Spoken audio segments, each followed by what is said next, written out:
Bonjour et bienvenue, voici notre tour d'horizon économique, géopolitique, sanitaire et boursier. Nous sommes le vendredi 15 avril et pour comprendre comment tourne la planète finance, c'est sur la bourse au quotidien et nulle part ailleurs. Et l'épisode du jour s'intitulera Tout a changé en un mois, sauf les marchés boursiers. Oui, parce que le CAC 40, jeudi à 16 heures, le contrat avril, a été compensé à 6600 points. Et on se souvient que le 18 mars dernier, journée des 4 sorcières, il avait été compensé à 6620. Oui, 20 petits points, 0,3% d'écart entre deux échéances de contrats à terme. Et pour le Nasdaq, c'était pareil. 13 865 le 18 mars, 13 008 un petit peu au-dessus à l'ouverture ce jeudi. Là aussi, on a joué pour rien durant un mois. Donc, pour les indices, c'est le statu quo. Pour le reste, effectivement, tout a changé. D'abord pour les taux. Nos OAT, par rapport au 18 mars, ont franchi le cap des 1%, des 1,25 et maintenant des 1,30. Donc on semble se diriger tout droit maintenant vers 1,70. Sur les T-bonds américains, les seuils critiques ont été franchis, 2,25, 2,50, puis on est maintenant à 2,80 sur le 10 ans et sur le 30 ans, on s'approche des 3.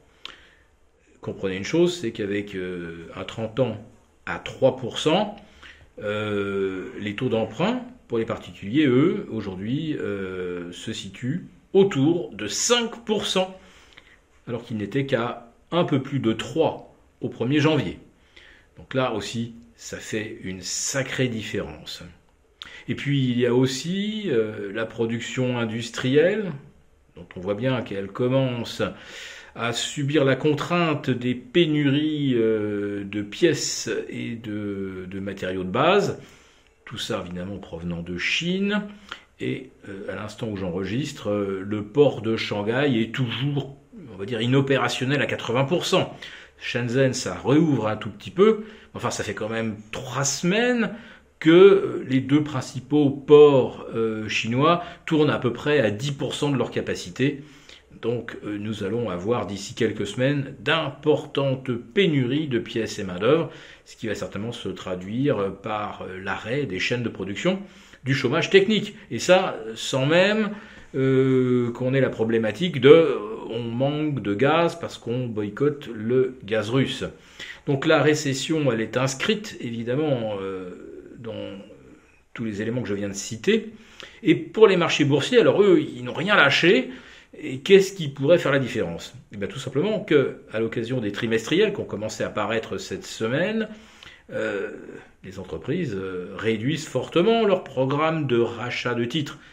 Des rachats de titres qui ont d'ailleurs fait merveille ces 2 derniers mois, parce que s'il n'y avait pas eu ces programmes, et qui avaient battu un record, on a vu à l'occasion des trimestriels de janvier les entreprises annoncé pour 300 milliards de buyback, s'il n'y avait pas eu ces achats automatiques, il est probable que ni le Nasdaq ni le S&P n'auraient réussi à reprendre 15%. Ils n'en auraient probablement pas repris plus de la moitié. Et clairement, pour les entreprises, racheter leurs titres avec de l'argent qui coûtait 0 au mois de janvier et qui coûtera probablement 2% d'ici la fin du 2e trimestre, il va falloir très très vite se décider, profiter que les taux ne sont encore aujourd'hui qu'à 0,25 pour mettre sur pied ces derniers buybacks.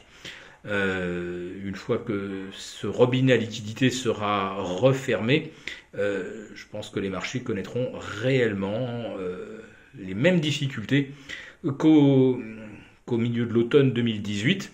Les marchés avaient parfaitement encaissé la hausse des taux orchestrée par la Fed, qui avait été annoncée bien en amont dès 2016.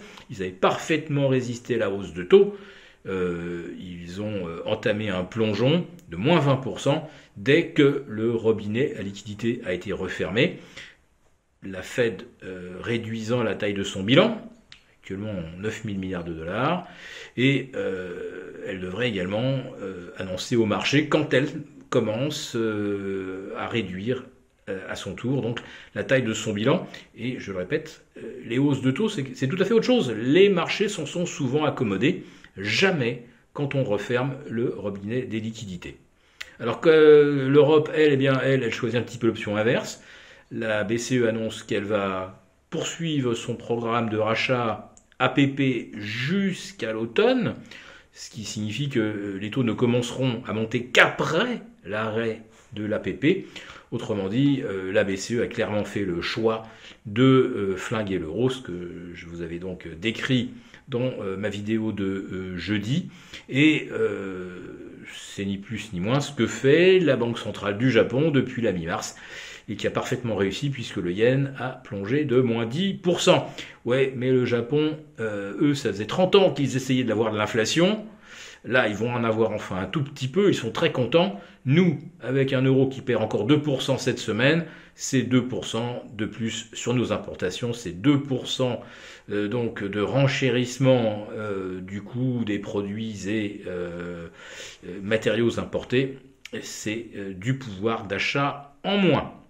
Je ne vois pas en quoi la bourse pourrait s'en réjouir. Alors, on verra bien mardi. En attendant, très bon week-end de Pâques à tous. À très bientôt.